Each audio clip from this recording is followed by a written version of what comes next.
Hello hello जी, राम राम जी। कैसे हो आप सब? उम्मीद करते हैं आप सब भी बहुत बहुत अच्छे होंगे, स्वस्थ होंगे, मस्त होंगे। और स्वागत है आप सभी का एक बार फिर से एक और प्यारी सी सुबह के साथ नए व्लॉग में। तो टाइम अभी हो गया है सुबह के 4 सवा 4 बजे का टाइम हो गया है और दिन है रविवार का और तारीख है 23 नवंबर। सबसे पहले उस भगवान का धन्यवाद करें, शुक्रिया अदा करें कि हमें ना एक दिन और देखने को नसीब हुआ है कि हम कितने भाग्यशाली इंसान हैं लाखों करोड़ों में से जिनको एक सुबह देखने को नसीब हुई है। साथ में ना उस प्रकृति का भी धन्यवाद करें जिससे कि हम जुड़े हुए हैं, जिससे हम ना पूरा दिन पूरी रात 24 घंटे कितना कुछ ले रहे हैं और देने के लिए तो हमारे पास कुछ भी नहीं है सिवाय एक धन्यवाद के लिए, क्योंकि प्रकृति के बिना हमारा जीवन अधूरा है। तो सुबह की छोटी छोटी आदतें होती हैं जिनसे ना एक ना हमारा जीवन बदल जाता है। तो दिन की शुरुआत करने से पहले उस भगवान को धन्यवाद ज़रूर करें। तो यहाँ पर भाई ठंड बहुत ज़्यादा हो रखी है, भयंकर वाली, और टाइम इसे सुबह के 4:15 बजे के आसपास का ही हुआ है। और यहाँ पर मैंने अपनी जुराब वगैरह पहन ली है, शॉल ओढ़ लिया है, क्योंकि भाई अब जैसे दिन भर दिन ना ठंड बढ़ती जा रही है और दिसंबर के महीने में तो और भी ज़्यादा ठंड बढ़ जाएगी। पर यह है कि जैसे दूध वगैरह नहीं पड़नी शुरू हुई है तो यहाँ पर ना मैंने पर्दे नहीं हटाए हैं क्योंकि ठंड बहुत ज़्यादा है। और गेट मैंने खोल दिया है क्योंकि सबसे पहले मेरा उठते यही काम होता है। तो मैं जैसे गर्मी हो चाहे सर्दी हो, जब भी मैं उठती हूँ तो सबसे पहले अपना गेट ही खोल देती हूँ। और मुझे ना इस टाइम उठना सबसे बेस्ट टाइम लगता है और इस टाइम को बोलते हैं ब्रह्म मुहूर्त। और ब्रह्म मुहूर्त का टाइम होता है सुबह 4 बजे से लेके 5 बजे तक का। इस समय ना जो देवी देवता होते हैं भ्रमण करते हैं। और जब भी आप उठना या 4 बजे उठो, 4:30 बजे उठो या 5 बजे उठो ना, तो अपना जो मेन गेट है ना उसको खोल दीजिए। देखो इस समय ना सभी लोग ना लगभग उठ ही जाते हैं और गांव में तो ना भाई ना जागरसी हो जाती है तो लोग सभी अपने काम धंधे पे लग जाते हैं। गांव में सारे भैंस वगैरह रखते हैं तो उसका काम करने के लिए जल्दी उठते ही हैं, तो कोई डर की बात नहीं होती। तो कई बार कमेंट ये आता है कि हाँ चोर वगैरह आ जाएंगे, देव देवता तो नहीं आएंगे। तो भाई ऐसा कुछ नहीं है। आपको पता होता है कि आपके आसपास का माहौल कैसा होता है। तो हमारे घर का हमारे आसपास का माहौल बहुत ही बड़े वाला है, ऐसा कुछ नहीं होता। 4 बजे मंदिरों की घंटियां बजना, गुरुद्वारों में से आवाज़ आना, मतलब कि ऐसा ना नेचुरल सी बात होती है गांव में। तो मंदिर गुरुद्वारों की घंटियां बजनी शुरू हो जाती हैं तो बहुत ही अच्छा लगता है इस समय उठना। मेरा उठने का टाइम ना यही होता है। तो मैं जैसे 4 सवा 4 बजे तक उठ जाती हूँ और बिना ही अलार्म उठती हूँ। और जल्दी उठने का सबसे बेस्ट आइडिया है तो भाई आप रात के समय ना जल्दी सोया करो, चाहे सर्दी हो चाहे गर्मी हो। एक ना आप ना अपने सोने का टाइम ना फिक्स कर लीजिए। जैसे सर्दियों में सबसे बेस्ट टाइम होता है सोने का 10 साढ़े 10 बजे तक आप सो जाया करो। और सर्दियों में जैसे आप 9 9 बजे साढ़े 9 बजे तक सोने की कोशिश किया करो। अगर जल्दी सोओगे तो आपको आराम से जल्दी ही जाग आएगी बिना ही अलार्म, बिना ही उठाए हुए। और अगर आपकी नींद पूरी हो रही है तो भाई अगर आप फिर भी नहीं उठ पा रहे हो तो भाई उसको ना आलसी बोलते हैं। और सर्दी में तो भाई और भी बहुत ज़्यादा मुश्किल होता है उठना। तो सर्दी भी आपको तब तक लगेगी जब तक आप बिस्तर पे हो। जैसे ही आप बिस्तर को छोड़ के बाहर निकलोगे ना, टहलोगे, थोड़ा बहुत काम करोगे, तो आपको ना ऑटोमेटिक ही ना आपको गर्मी सी महसूस होने लग जाएगी और आपका मन करेगा कि मैं ये भी काम कर लूँ वो भी काम करूँ। तो नींद भी तभी तक आती है जब तक आप बिस्तर पर ही रहोगे। तो तुरंत ही ना आप ना आँख खुलते ना बिस्तर को छोड़ दीजिए, उसकी तय कर लीजिए बिस्तर की, तो उसको रख दीजिए। तो फिर आपको बिल्कुल भी नींद नहीं आएगी। तो भाई ये आप मान के चलिए। और आपका सोने का टाइम ना फिक्स कर लीजिए कि आपको सोना कितने बजे है। अब तो जैसे रात भी काफ़ी बड़ी बड़ी ही होने लगी है, तो इसलिए आप जल्दी उठने के लिए जल्दी सोइए, तब आपको जल्दी ही जाग आएगी। बहुत सारे बहनों में कमेंट ये आते हैं कि आप ना जल्दी कैसे उठ जाते हो, आपका काम करने का तरीका बहुत ही बढ़िया है। तो भाई ना जब आपको किसी चीज़ की आदत पड़ जाती है ना तो फिर आपको ना कोई भी रोक नहीं सकता जल्दी उठने से। तो यहाँ पर आपसे बात करते करते देखो मैंने जैसे उठते ही तो अपना ब्रश वगैरह किया, पानी पिया, आराम से बैठ के 15-20 मिनट में मेडिटेशन भी करती हूँ, जो कि मेरा एक हिस्सा बन गया है एक रूटीन का। तो मेडिटेशन करने के बाद मैं 15-20 मिनट बाहर भी घूम फिर के आई हूँ। और ये सब करते करते ना मुझे ना आधा पौना घंटा से ऊपर हो जाता है और फिर मैं लगती हूँ अपने घर के काम पे। घर पे आने के बाद ना मुझे जैसे 5 सवा 5 बज जाते हैं तो मैं 15-20 मिनट से ऊपर तक बाहर तक घूम के आती हूँ, 4-5 चक्कर लगाती हूँ। और फिर उसके बाद लगती हूँ अपने काम पे, अंदर से लेकर पूरे बाहर तक झाड़ू लगाई है। और आज मैंने आंगन नहीं धोया, सिर्फ मैंने रैंप को ही धोया धोया है। और झाड़ू भी मैंने पूरे बाहर तक लगाई है।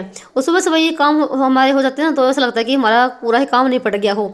और मुझे ना अंधेरे में ही काम करना बहुत ही अच्छा लगता है। और जैसे हमारे और जल्दी उठने से देखो हमारे घर के भी तो काम बनते ही बनते हैं, हम अपने खुद के लिए भी टाइम निकाल पाते हैं। क्योंकि इस भाग दौड़ भरी ज़िंदगी में ना हम खुद को तो बिल्कुल भूल ही गए हैं।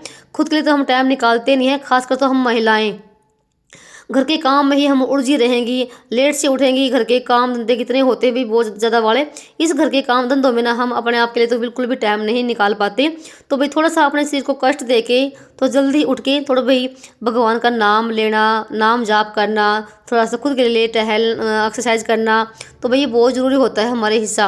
और आप समझते भी तभी रहोगी जब आप खुद के लिए टाइम निकाल पाओगी। अगर खुद के लिए टाइम नहीं निकाल सकते ना हम, फिर भाई हम कुछ ही नहीं कर सकते हैं। और घर के काम देखो हमारे कभी ख़त्म होते नहीं हैं, एक काम करेंगे दूसरा निकल आएगा, ये देखो चलता ही रहता है। तो इस घर के काम धंधों के साथ ना हम अपने लिए भी हम अपने खुद के लिए भी टाइम निकालना बहुत ही ज़रूरी होता है। घर के भी काम करो और खुद का भी ध्यान रखो। जैसे कि आज छुट्टी है, संडे का दिन है और काम भी बहुत ज़्यादा हो जाते हैं घर पे जब बच्चे रहते हैं। तो अभी जैसे पोछा लगाऊंगी उससे पहले मैं यहाँ पर ना थोड़ी बहुत डस्टिंग ही कर रही हूँ। तो खिड़की दरवाजे मैंने सारे साफ़ कर दिए क्योंकि भाई बहुत ज़्यादा धूल मिट्टी आती है, चाहे मैं रोज़ ही साफ़ कर लूँ फिर भी ऐसा लगता है कि कई दिन से साफ़ किया है ना कुछ भी। तो ग्रिल वगैरह साफ़ करे, खिड़की दरवाजे साफ़ करे। और यहाँ पर जैसे अभी मैं पोछा लगाऊंगी तो मैंने अभी स्लैब को भी साफ़ कर दिया है, गैस को भी साफ़ कर दिया है। रात को भी मैं अपनी रसोई को बिल्कुल साफ़ सुथरा करके ही जाती हूँ। तो बस यहाँ पर अभी पोछा लगाने से पहले एक बार रसोई को फिर से मैंने साफ़ कर दिया है। एक बहन ने कमेंट किया है, उसका नाम है आरती बहन, उसने कहा कि मेरा नाम लेना वीडियो में। तो भाई आपका बहुत बहुत धन्यवाद वीडियो देखने के लिए और इतना प्यारा कमेंट करने के लिए। दूसरी बहन का कमेंट ये आया था, उसने पूछा है कि झाइयाँ हो गई हैं तो भाई ये क्यों होती हैं और ये कैसे जाएंगी। तो भाई झाइयाँ ना कई कारण से हो जाती हैं, जैसे हमारी अंदरूनी कमजोरी की वजह से भी होती हैं। अगर आप ज़्यादा दवाइयों का सेवन कर रहे हो तब भी ये चेहरे पे झाइयाँ हो जाती हैं। और पहली बात तो आप ना, अगर आपको कमज़ोरी महसूस हो रही है तो आप ना अपने कमज़ोरी को दूर करने की कोशिश करिए। खान पान पर ध्यान रखिए, बाहर की तली भुनी चीज़ मत खाइए, घर का ही सादा सिंपल खाना खाइए, फल फ्रूट ज़्यादा खाइए, हरी सब्जियाँ ज़्यादा खाइए। और कई बार जैसे कैल्शियम की, आयरन की कमी हो जाती है तब भी हमारे चेहरे पे झाइयाँ हो जाती हैं। तो कई कारण होते हैं। अगर आपको कुछ कमज़ोरी महसूस हो रही है तो आप ना कमज़ोरी को दूर करने की कोशिश करिए, अच्छा खान पान खाइए और खुश रहिए। अगर टेंशन ज़्यादा लोगी तो टेंशन में भी ये छाइयाँ भाई चेहरे पे हो जाती हैं। तो कई कारण होते हैं छाइयाँ होने के भी। तो फिर उसके बाद मेरा सारा काम हो गया था, मैंने पोछा भी लगाया है पूरे घर में। और यहाँ पर अभी मैं नहाने के लिए आई थी तो चलाया गीजर तो ये नहीं चला। तो भाई मैंने कई बार चला के देखा और 2 दिन से ना ये ऐसे ही तंग कर रहा है, सुबह टाइम चलता ही नहीं है। और आज थोड़ा सा काम मेरा जल्दी भी निपट गया था और क्योंकि मुझे आज थोड़ा सा काम जल्दी करना भी था तो आज ना ये काम गड़बड़ हो गया तो ये चला नहीं। फिर मैं अपने दूसरे काम पे लग गई। तो ये मेरे 2 सूट हैं, ये सूट तो वही है जिस पे मैं अभी प्रेस करी हूँ, जो कि मैंने अभी सिला था, ये तैयार हो गया है। और शाम के टाइम ना इस पे ना इंटरलॉक होके आया था तो फिर इस पर रात को मैं प्रेस नहीं कर पाई और यहाँ पर इस पे प्रेस करके रख देती हूँ। तो आज हमें जाना शादी में दोपहर के समय, तो थोड़ी सी तैयारी भी करनी है, पैकिंग वगैरह भी करनी है, थोड़ा सा घर का काम जल्दी से निपटा के और फिर मुझे शादी में जाने की हमें करनी है तैयारी। तो भाई देखते हैं, अगला व्लॉग शादी का ही आएगा। तो फटाफट से यहाँ पर मैंने 2 सूटों पे तो कर दी है प्रेस, जो कि मैं भी लेके जाऊंगी। तो यहाँ पर ना श्लोक भी उठ गया था। तो मेरे बच्चों की आदत ये है कि जब भी उठते हैं ना तो उठते ही गुड मॉर्निंग बोलेंगे और पैर भी छूते हैं। तो जैसे हम अपने बच्चों को संस्कार देते हैं, जो भी सिखाते हैं वो बच्चे देखो वही सीखते हैं। तो फिर उसके बाद ना जैसे बच्चे भी उठ गए दोनों और यहाँ पर मैंने बना दी है हम तीनों माँ बेटों के लिए चाय। तो भाई चाय पी लेते हैं। तो नहाने का तो अभी तक नहीं टाइम हुआ है क्योंकि वो गीजर नहीं चल रहा है, तो मैं इसको बार बार चला के देख रही हूँ। तो अगर नहीं चला तो भाई फिर मैंने चूल्हे पे ही पानी गर्म करना पड़ेगा आज तो, क्योंकि सभी नहाएंगे। तो यहाँ पर मैंने बना दी है चाय कड़क वाली अदरक डाल के। और आज मैंने चाय डाले है मिट्टी वाले कपों में। तो भाई अजय आप सभी सुबह सुबह की चाय पी लीजिए। तो टाइम भी अभी ना जैसे 6:30 बजे के आसपास का ही हो गया था। तो चाय पी बैठ के आराम से और उसके बाद यहाँ पर जैसे 7 बजे का टाइम हो गया था। तो भाई फिर ना जैसे गीजर चल पड़ा था तो फिर मैंने दिया बत्ती करी, नहा धो के मंदिर की सफाई करी, पूजा वगैरह करी। और LCD में लगा रखी है श्याम बाबा की चालीसा। तो सुबह शाम ना श्याम बाबा की चालीसा भी चलती रहती है। इससे ना हमारे घर का जो माहौल होता ना तो भाई अच्छा लगता है। तो यहाँ पर श्लोक की चली थी मस्ती। तो पहले दिया बत्ती करी है और थोड़ी सी अभी कर लेते हैं अपने डेंटिंग पेंटिंग सी, क्योंकि अब सर्दी का मौसम आ गया है। तो भी नहाते ही ना अपने चेहरे पे जैसे मॉइस्चराइजर लगाना, तेल वगैरह लगाना, ये देखो अभी अब नेचुरल सी बात हो गई है। अगर नहीं लगाते हैं ना चेहरे पे कुछ भी या हाथ पैरों पे तो वे देखो फटने शुरू हो जाते हैं, बिल्कुल ना वाइट वाइट से हो जाते हैं। तो नहाने के बाद ये सरसों का तेल लगाओ या घोड़े तेल लगाओ, कुछ भी लगाओ पर लगाना चाहिए भाई। तो यहाँ पर थोड़ी सी डेंटिंग पेंटिंग करके तो कंघी वगैरह तो अभी नहीं करूँगी मैं, क्योंकि मुझे अभी खाना बनाना है। 7 सवा 7 बजे का ही टाइम हो गया था। तो अभी करेंगे नाश्ते की तैयारी और भी मुझे बहुत सारे काम करना है चुटर मुटर से। तो चलिए यहाँ पर पहन लेती हूँ जुराब, क्योंकि ठंडा फर्श लगता है भाई। अब सर्दी के मौसम में तो बिना चप्पल तो अब नहीं रह सकते हैं, तो चप्पल भी पहननी पड़ती है 24 घंटे। और जुराब जर्सी ये सब पहन के रखनी पड़ती है। और हमारे घर में भाई वैसे भी बहुत ज़्यादा ठंड लगती है सर्दियों के टाइम में, तो चाहे बंद भी कर लो पूरे घर को फिर भी ठंड लगती है। और यहाँ पर कर लेते हैं फिर खाने की तैयारी। तो मैंने पहले अपने हाथ धोए हैं, कहीं सोचो कि सीधा मैं से ही लग गई खाना बनाने के लिए। रात को मैंने बनाई थी आलू मेथी की सब्जी, जो कि खूब सारी बची हुई है। और जैसे कि आज जाना है हमें शादी में, तो फिर ये क्या काम आएगी, वैसे ही फेंकनी पड़ेगी। तो मैं सोचा कि इसको ना आटे में डाल के इसके पराठे बना लेते हैं, और ये भी काम आ जाएगी और हमारे पराठे भी बन जाएंगे, सुबह का नाश्ता भी अच्छे से हो जाएगा। तो मैंने इसे चम्मच से ना पहले तो ये पूरे आलू को फोड़ लिया था, और आटे में ये सब्जी मिला दी। इसमें नून मिर्च भी डाला है मैंने, और साथ में कुटी हुई हरी मिर्च भी डाल दी है। और अच्छे से हाथों से मिला के इस सब्जी को, और फिर इसको हम इसका फिर आटा गूंद लेंगे, और बहुत ही बड़े बड़े पराठे लगते हैं भाई। तो आप चाहो तो इसमें और भी कुछ मिला सकते हैं, हरा धनिया भी, मेथी भी। तो हरा धनिया तो नहीं था, तो मैंने सिंपल सी जैसे थोड़ी सी हल्दी नमक मिर्ची मिला था, जो हमारे डेली वाले मसाले होते हैं।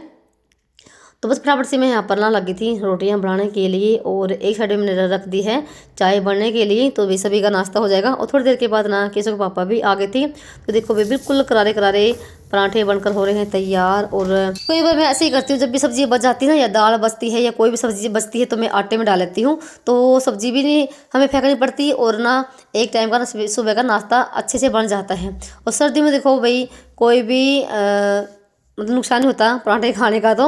तो यहाँ पर ना गर्मा गर्म पराठे बन गए थे, और मैंने दोनों के लिए लगा दी है प्लेट। एक खाएगा मलाई के साथ और एक खाएगा घी के साथ।